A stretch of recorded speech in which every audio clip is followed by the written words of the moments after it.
Where did the name Meat Loaf really come from? Was he really an uncredited editor on Fight Club? And did a ghost really watch him record Bat Out of Hell? Everyone knows him as Meat Loaf, but he was born Marvin a day. The story of his name is actually sort of a complicated one, and he's been known just as Meat for a long time. He told Rolling Stone that he got the name when he was just 4 days old. It was a gift from his father, who, upon seeing his newborn son, remarked, "He looks like meat." It wasn't flattering, but it seems to have stuck. Lots of people take stage names and keep their birth names, but Meat got rid of Marvin as soon as he could. According to The Guardian, he had it legally changed to Michael. Why? Supposedly because of a commercial that had left a lifelong scar. Meat claimed that it was a Levi's radio commercial that featured a child who was overweight just like him. It lamented, "Poor fat Marvin can't wear Levi's," and hearing it had brought him to tears. Being an overweight child was what shaped him, he wrote in his autobiography, recalling that he had been too fat to play with others and consequently spent most of his time alone. While getting used to finding his own entertainment meant that he got good at not being bored, even decades later it still hurt. Meat Loaf had an impressive 3.5 octave vocal range. What does that mean? According to School of Rock, on average, men have a range of 1.5 to 2 octaves. Freddie Mercury could hit 4, and at the top, Axl Rose with a whopping 6 octave range. Still, Meat Loaf's range was amazing, and it stayed as he got older. In a 2016 interview with People, he noted that he was still singing in the same key that he was when he was in his 20s, but he was also fond of saying that he hadn't always been a singer. It was quite the opposite, in fact. He told Rolling Stone that his mother, who was a gospel singer, was weirdly fond of telling him, "Good thing you're not going to be a singer because you can't carry a tune in a bucket." What happened? According to him, he was a sophomore in high school when he was out on the track field and was hit by a 12-pound shot put. As he tells it, once he recovered from the initial impact of the blow to his head, he discovered he had walked away from the accident with this impressive vocal range. It was early on in his career that Meat Loaf met Jim Steinman, and Meat's biggest album, Bat Out of Hell, was famously born from that union. It was never an easy partnership, but it hit a major low in the late 1970s. Bat was released in 1977, but it wasn't until 1978 that it really took off. Not one to rest on their laurels, a sequel was in the works almost immediately. But as Meat explained to Rolling Stone, it started with Steinman heading off to work on it, not with him, but with keyboardist Roy Bittan. Meat was devastated. "When I found out, I thought I was going to kill myself, and I think I had already tried. I basically had a nervous breakdown."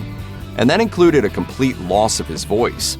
Steinman described him as sounding like the little girl in The Exorcist, and it took months of therapy for Meat to regain his ability to sing. They were very long months. The split with Steinman wasn't an amicable one, and Meat found himself drowning in debt as they hurled lawsuits at each other. According to People, it got so bad that he declared bankruptcy. He spent much of the early part of the decade at home with his wife and daughters. When Jim Steinman died in 2021, Rolling Stone called Meat for an interview. He immediately broke down in tears. He explained, "Since I met Jim, he has been the centerpiece to my life, and I was always the centerpiece of his, and I didn't care. I wanted that." Meat said that it had taken some convincing to get Steinman on board with the partnership, and it wasn't always easy. At first, record labels would want one or the other, but according to Meat, they always stuck together. Not all the stories are great, though. When Steinman and Meat temporarily went their separate ways after Bat, Meat's depression, amid a whopping $80 million in lawsuits, led to a massive weight loss. The two reconciled for Bat too, but according to Rolling Stone, Steinman was so mad that he was going to ruin the image that he had built that he stocked the studio with dozens of donuts in hopes of getting Meat Loaf to put the weight back on. At the same time, says The Guardian, he had given Meat strict orders to sing and never talk on stage. Why? Steinman was quoted as saying, "When he speaks, the audience suddenly sees he's just a fat kid who works at the gas station." Everyone has their own opinions about what happens after death, and according to what Meat Loaf once told Shortlist, he knew there was an afterlife because he'd once had an encounter that made him a believer. They were in the process of making Bat Out of Hell, he said, when he happened to look up and see a blonde girl in a white dress standing on the balcony above them. There shouldn't have been anyone there, and when Meat told the others, they went looking for her. Stepping out onto the same balcony, there was no one there. It might seem almost unthinkable that a rocker who relies on his voice also had asthma, but he did, and because of it, Meat Loaf kept oxygen tanks close at hand. In a 2016 interview, he said that inhalers just didn't cut it for him. He needed oxygen tanks. He explained, "When you go on and you hit that zone and you're in that energy, you're going to want to come off stage and have that oxygen." It was absolutely nothing new either. According to what he said way back in 2011, he'd been carrying oxygen masks and tanks around since 1967. One of Meat Loaf's biggest songs is "I'd Do Anything for Love, But I Won't Do That." Unsurprisingly, there have been a lot of questions about what that refers to, and he's explained it a handful of times. He said, It's the line before every chorus. There's 9 of them, I think. The problem lies because Jimmy likes to write, so you forget what the line was before you get to I won't do that. I'll never stop dreaming of you every night of my life. I'll do anything for love, but I won't do that. But what about the real-life Meat Loaf, the one that exists outside of the lyrics? Ali Wentworth asked him just what he would and wouldn't do for love. He would, for example, become vegan for love, saying that he didn't actually mind vegan food. He'd also record a song with Justin Bieber, although he added that Bieber might not actually like the deal because, quote, it would come with a really good lecture. He'd even take a bullet for his wife, but we still don't know what he wouldn't do for love. Meat Loaf has an impressive 108 acting credits to his name, but the most famous will always be the Rocky Horror Picture Show and Fight Club. Meat told the New York Post that Fight Club was one of the most challenging movies he'd been in because David Fincher had a very specific vision for his character. He got it, he revealed, by filling in the details of Bob's history and answering the question, who the hell was this guy and how many bridges did he burn when he was on steroids? He said later that he actually did much more than just appear on screen in Fight Club. He helped edit the film, too.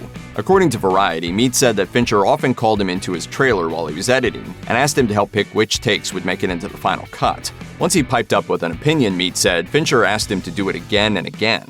Given that they had an average of 44 takes for each piece of the film, it's safe to say that it was a lot to watch.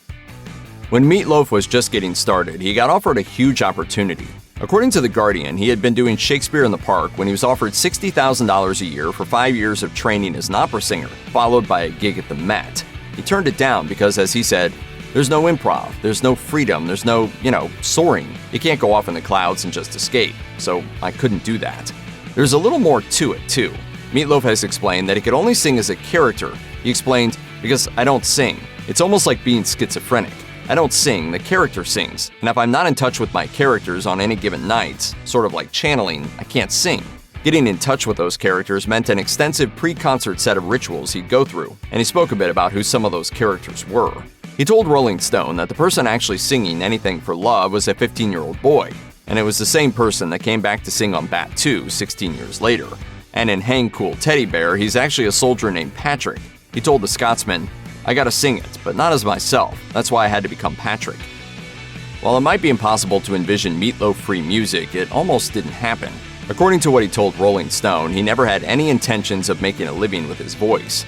At first, his dream had been to play professional football. That didn't pan out, and it still wasn't his next choice. He told Shortlist that he had then set his sights on being an actor, and while he was a surprisingly prolific actor, that hadn't gone according to plan either. Cast as Billy Bibbit in One Flew Over the Cuckoo's Nest, a role that would ultimately go to Brad Dourif, what might have been his big break fell through thanks to a writer's strike. It all worked out eventually, though, since he went on to Rocky Horror instead, where he made his own impact in the cult classic. When Meat Loaf talked to Rolling Stone in 2018, he had a lot to gripe about, including a long struggle to recover from back surgery. He complained about social media, too. Those Facebook people, man, yeah, I get upset. And he was always right there to say it, too, calling out the trolls left and right. Mead, it turned out, had been thinking there was a lot wrong with the world for some time. In 2012, he had talked to Esquire about exactly that. He had just released the album Hell in a Handbasket and explained, for the last 6 or 7 years, I've been saying the world has gone to hell in a handbasket. He was talking about the humanity and the compassion of the world, which he saw as being sorely lacking. That, coupled with the fact that people don't pay attention and didn't bother learning about their own history, made things pretty dire in Meat Loaf's book. He did, however, have a solution. There's a song, Our Love and Our Souls, and I think those are really the things people need to return to. Nothing lasts forever but our love and our souls. That's what people need to think about. Check out one of our newest videos right here. Plus, even more grunge videos about your favorite musicians are coming soon. Subscribe to our YouTube channel and hit the bell so you don't miss a single one.